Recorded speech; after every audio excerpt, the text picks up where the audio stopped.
we are unsubscribed, and our goal with doing this podcast is to shift our focus from the cultural norms that we see on campus and in society and shift more towards the gospel and what Jesus talks and Jesus' guide on how to live a better life. So in this podcast, we're going to be formatting it as a discussion. Our goal with it is to promote spiritual discussions, to show a template for how to have such discussions with others, and hopefully inspire more people to read the gospel. Yes, so I'm Dessa. And I'm Peter. And we are seniors, and this was just our little yes to what we felt God was calling us to do. So today we are going to be focusing on feeling too far gone and going through the parable of the prodigal son.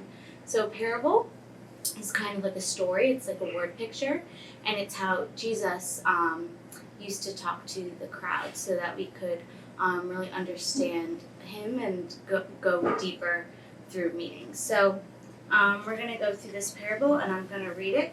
It's in Luke chapter 15, starting in verse 11.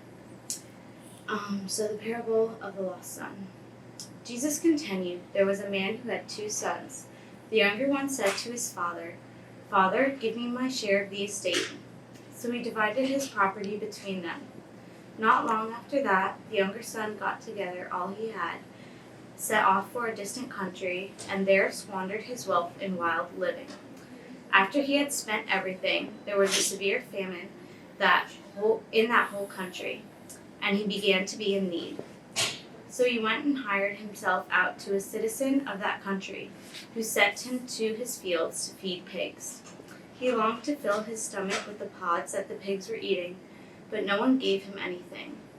When he came to his senses, he said, 'How many of my father's hired servants have food to spare, and here I am starving to death?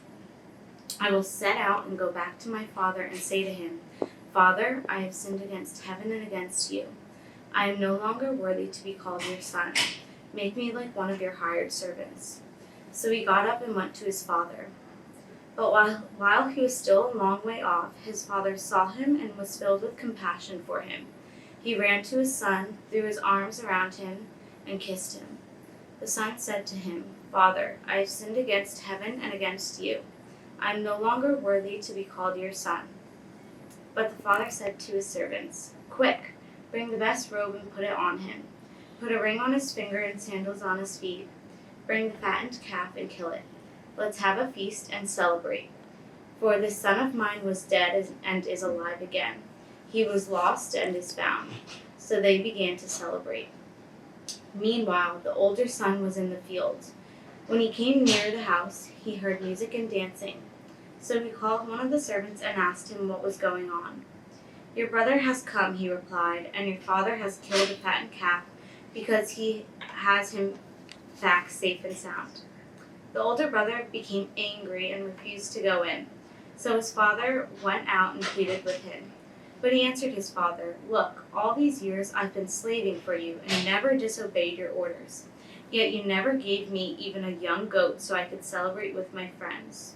But when this son of yours who has squandered your property with prostitutes comes home, you killed the fattened calf for him.'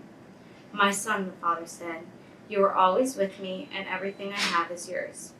But we had to celebrate and be glad because this brother of yours was dead and is alive again. He was lost and is found.'" So that's the parable, and I just had a question concerning it. In your opinion, do you believe that the older brother was justified in being angry about this situation? Yeah, so there is such a thing as righteous anger. So something like seeing someone who has been stolen from, or seeing something that makes you angry, which is, again, rightly justified. But when you let that anger sit there, and I want to preface that with anger is not a sin, but it can turn to sin. And when you think about it, anger is like drinking poison and expecting the other person to die.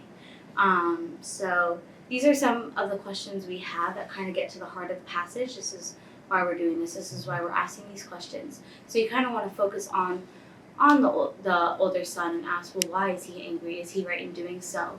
but really it's taking a lot away. And so there's a lot of judgment in this. And personally, what I think about it, and when I'm feeling angry at someone and something they've done, it's because I'm focusing on me more than I'm focusing on them.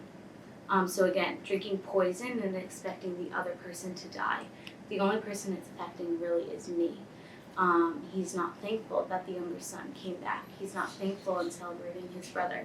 He's angry because he's feeling that he deserves more rather than his younger brother, who really realized the weight of his sin and realized he could come home, and the place he was a dark place and wasn't a good place.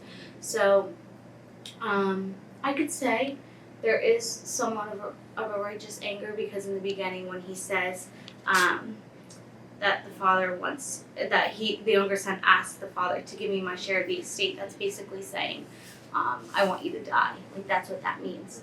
And so I could see at first how you might see that and be angry with that, but letting that sit there is never healthy. Yeah.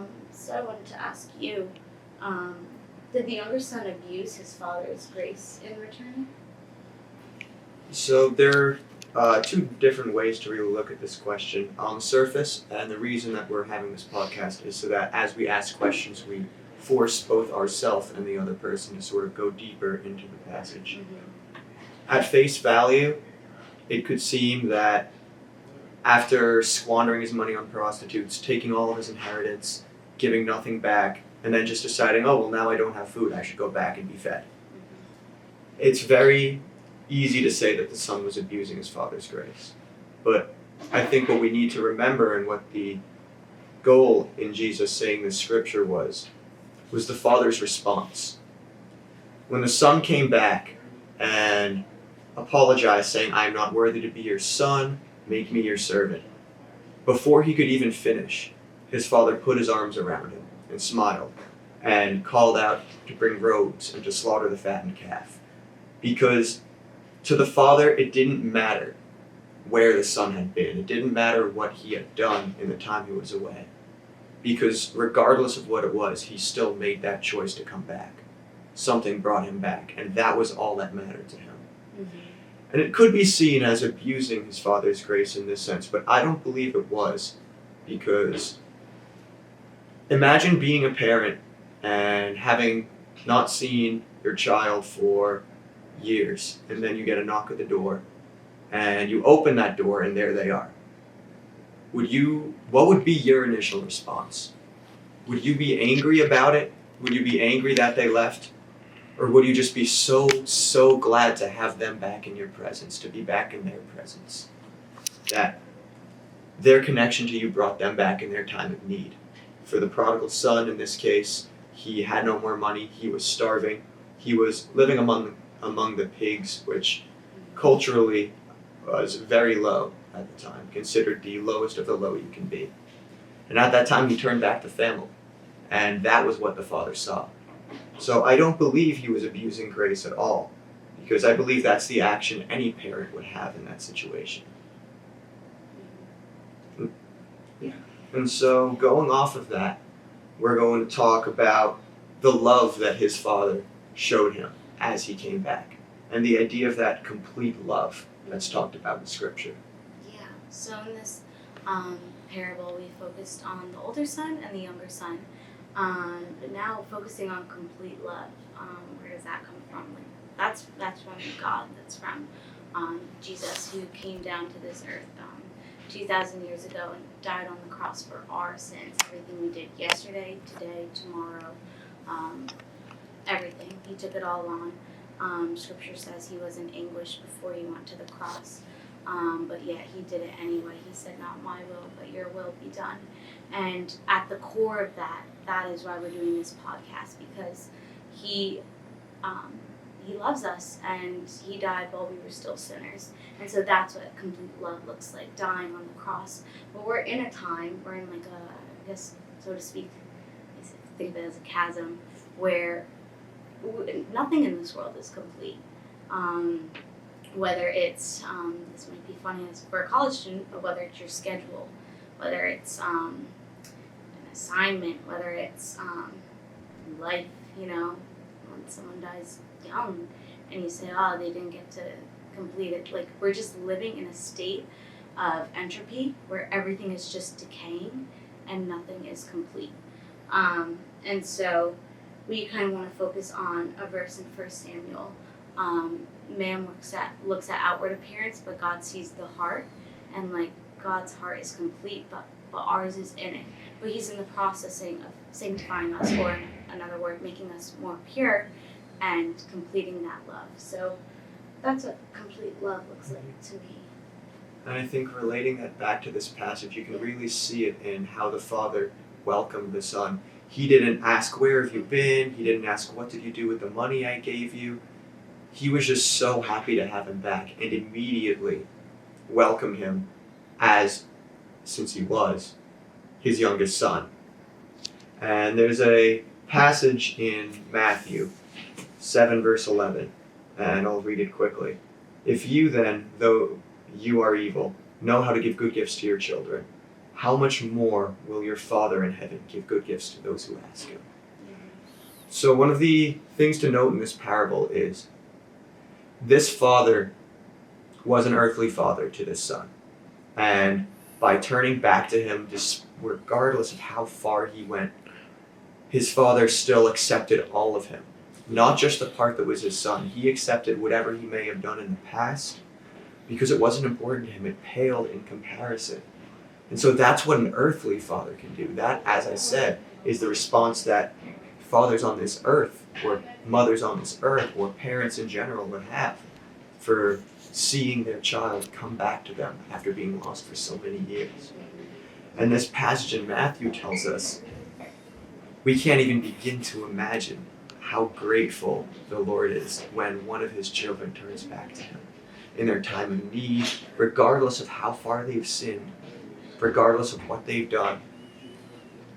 It doesn't matter to them, because all that matters is that they came back. And that's what the Father shows here. And I believe that shows us a complete love. A complete love doesn't have judgments. When you love someone completely, that's knowing all sides of them.